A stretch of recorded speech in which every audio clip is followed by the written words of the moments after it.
أعوذ بالله من الشيطان الرجيم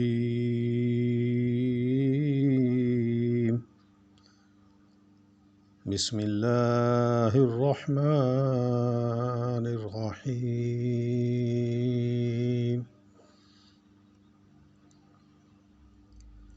وَإِذْ قَالَ رَبُّكَ لِلْمَلَائِكَةِ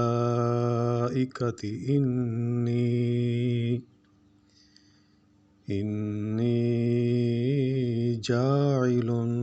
فِي الْأَرْضِ خَلِيفَةً۔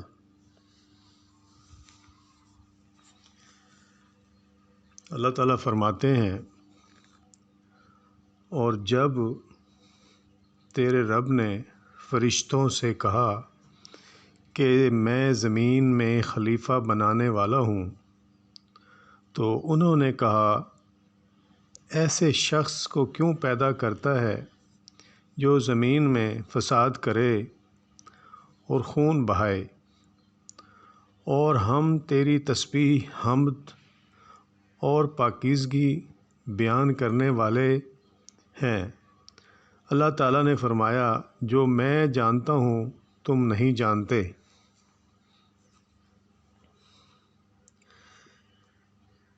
ملائکہ، فرشتے اللہ کی نوری مخلوق ہیں، جن کا مسکن آسمان ہے، اور جو اللہ تعالیٰ کے حکم کے بجا لانے اور اس کی تمہید اور تقدیس میں مصروف رہتے ہیں،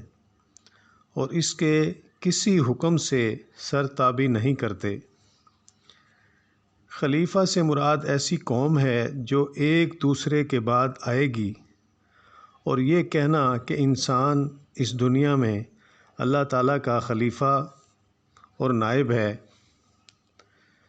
تو یہ غلط ہے۔ فرشتوں کا یہ کہنا حسد یا اعتراض کے طور پہ نہیں تھا، بلکہ اس کی حقیقت اور حکمت معلوم کرنے کے غرض سے تھا کہ اے رب، اس مخلوق کے پیدا کرنے میں کیا حکمت ہے، جبکہ ان میں سے کچھ ایسے لوگ بھی ہوں گے جو فساد پھیلائیں گے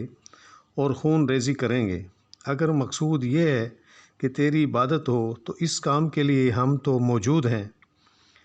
ہم سے وہ خطرات بھی نہیں جو نئی مخلوق سے متوقع ہیں۔ اللہ تعالیٰ نے فرمایا کہ میں وہ مصلحت جانتا ہوں جس کی بنا پر اس ذکر کردہ مفاسد کے باوجود میں اسے پیدا کر رہا ہوں جو تم نہیں جانتے، کیونکہ ان میں انبیاء، شہداء اور صالحین اور زہاد بھی ہوں گے۔